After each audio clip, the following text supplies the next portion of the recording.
Hey guys, today we'll see what is exceptions, how to handle exception in Java, what are the try, catch, finally keywords, and what are the throws clause which we use in our Java programs, and what are the Java class hierarchy here. So we will cover these are the topics in our exception handling program. So look it now.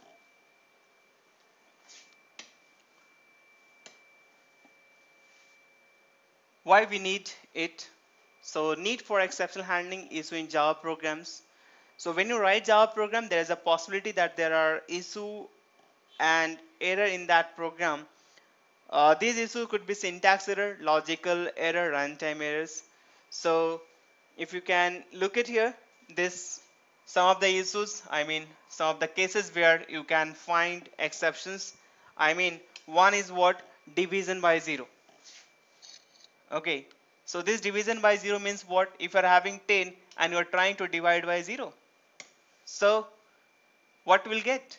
So this will return me some infinite number, right? Can I store that? No. So it will return you an exception, that is arithmetic exceptions here. Array index or the bond. Suppose you are having one array having size 10. So what is the index? It is 0 to 9. The index is 0 to 9. And you are looking for, let us say there is a num, and you are saying num of 10, num of 11, num of 12. Then what will happen? The index, the maximum index is 9 and you are looking for 12. So that is what? Array index out of bond exceptions. Now file not found. Suppose you are trying to access file and file is not there. So some message should come, file not found, right? Okay, it will handle it. If you are doing some input output operations and if it is not completing, some exceptions should come. An attempt was made to follow null reference. Suppose you are having one object and that object is not having memory. Let us say you are having one class imply and you are saying imply e, and now you are saying e equal to or e dot some method, dist method you are calling. Okay, now if you are calling this e dot dist method, what do you think? What is the reference of e? Is there in an object? Uh, have you allocated memory for e? No. Without allocating memory and you are calling the methods, how it can be? So it is having null reference. So this guy is having null, so you cannot access any methods from that, right? So in that case, null point exception will come.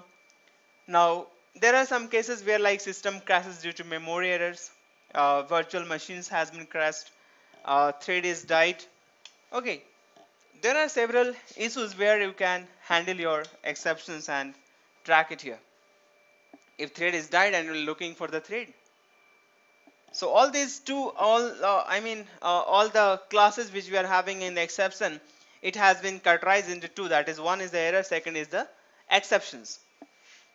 So if you can look at this class hierarchy, what we are having, as I said here, and if you can look at this first, there's a top level class that is the object, and from this object, okay, throwable has been extended, and now throwable is again having two different classes. That is, one is the error, second is the exceptions.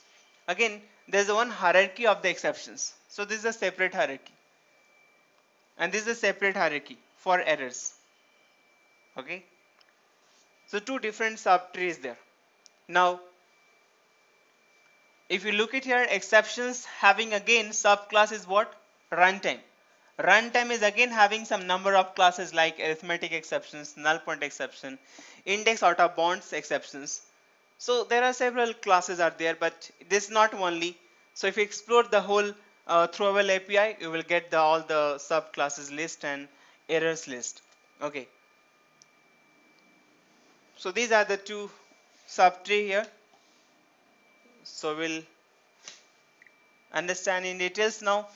So throwable class is on the top of exceptions hierarchy classes, and it is in the lang package, so you need not to import the lang package because lang package is by default imported in every programs, right?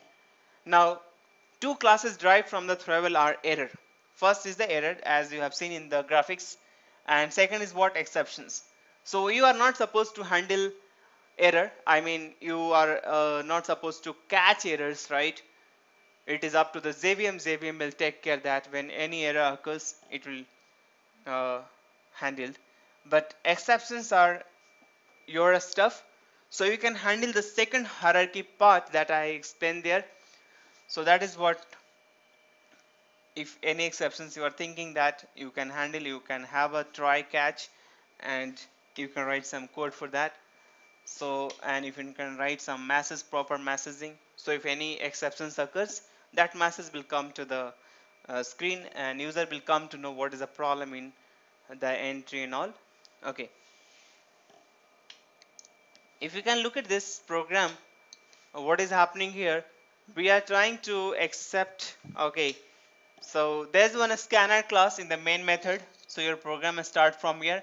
So this scanner will help you to take input from the user. Now continue input is one variable which is a boolean type, and now do try. So this is a do while loop where we're writing try and then we're writing system reply enter an integer. So I have to enter number, right, integer. So scanner dot next int is helping me to retrieve integer. So this number will hold the number. Okay. Now what we are doing here, system multiply number, we are displaying the number here, right?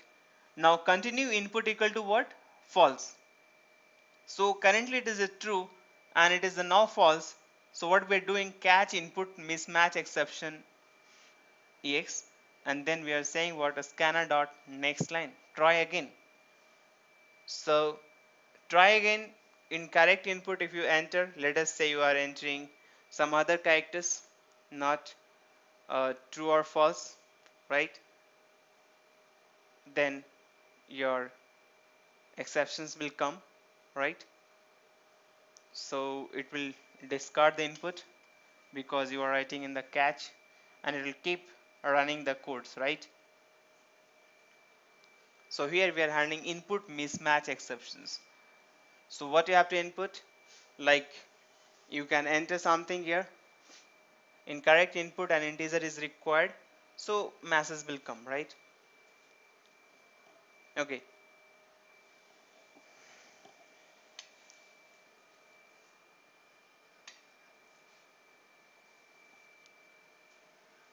So just a moment. Okay. So next we have to understand this now. Throwable methods. As we understood that there's a throwable class having another subclass errors and exceptions. So this throwable class is having some method like get message. So what happened in the exceptions? What message is there? So get message will retrieve you. Print a stack trace will give you the stack of methods which has been invoked. Okay, that is a print a stack trace. Now next is the print a stack trace, print stream s and print writer s.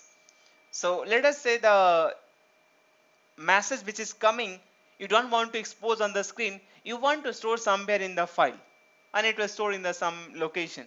So you can use this print stream or print writer, any of these two you can use, and you can store the whole things in a file. Once if you open the file, you can get it. Next is the toString. So whatever the exceptions object we are having, we can call the toString and we can represent the whole things in the string format.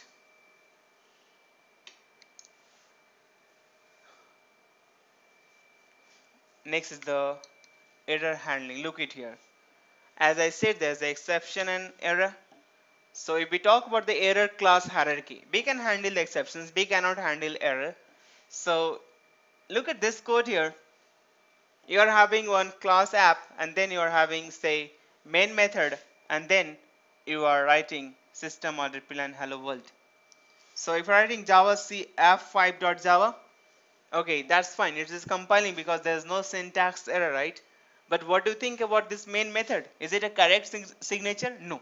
So once you're running, JVM is looking for your method which is having one array argument, right? Like this. So array is missing here and is not finding the correct main signature based method, and it is saying java lang dot no such method error. So this is one error. So you cannot say try catch whether I have a good correct format of main method or not. You cannot do that. So it is up to the JVM. He will take care, and it is saying that the main method is the problem. So an error is subclass of throwaway that indicates serious problems that a reasonable application should not try catch. So you are not supposed to do try catch here. Okay. Now next is the exception types.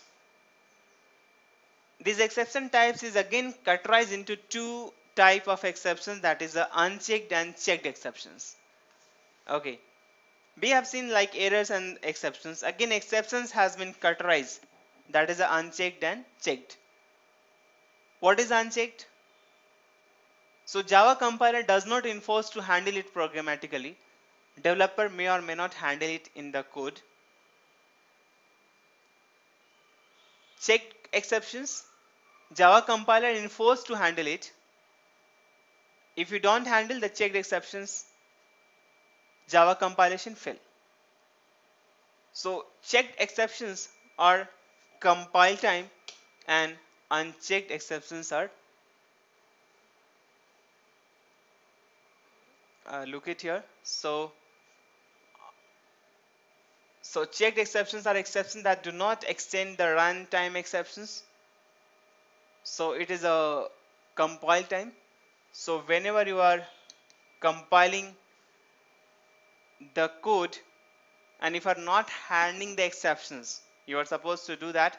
But if you are not handling that exceptions, like let us say one example, we are having IO exceptions. So this IO exception is a subclass of exceptions, right? So it is not from the runtime exceptions. It is a checked exception. So it is a compile time exceptions, as I said earlier. And so you have to handle your program. If you're not handling your program, will not compile. So you have to take care of that. One example of checked exceptions is the IO exceptions, as I've given. Another is a class not found exceptions. If you are not handling that, you are typecasting some class from one class to another, then you have to handle these exceptions. Clone not supported exceptions. If you are trying to call a method clone and you are not handling these exceptions, then it is the program will not compile. Illegal access exceptions, instantiation exceptions. So these are the checked exceptions, which is the compile time exceptions. But if we talk about the unchecked exceptions, this is the runtime exceptions, because all the exceptions which is the unchecked exception is from the runtime exception. So number format exception is from the runtime exception. So exceptions which is from the runtime exceptions are all unchecked exception, because that will the compile time. But exceptions from the directly from this, it is a checked exceptions. Okay, good. Now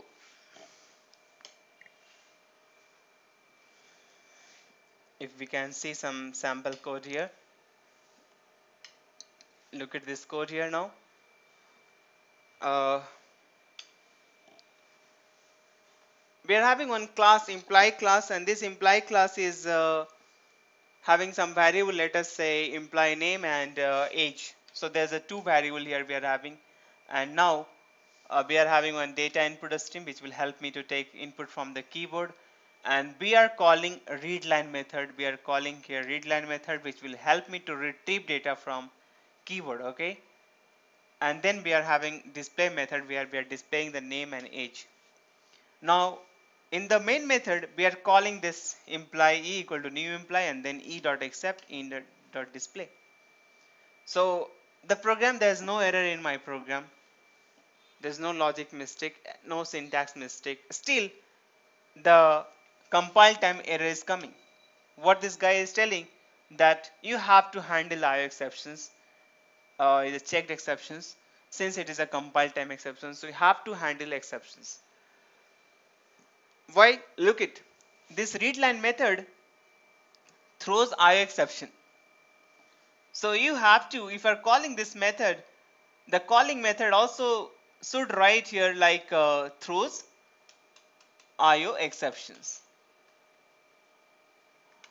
Okay. Now this method is throwing exceptions. Now I am calling except here, and in the main method I am calling except. So main is again calling method for except, right? So again I have to write here throws IO exception. Then only this code will compile, else it won't compile. So you have to handle if you are using such kind of API and all, and if it is throwing some checked exceptions, you have to handle it. Okay.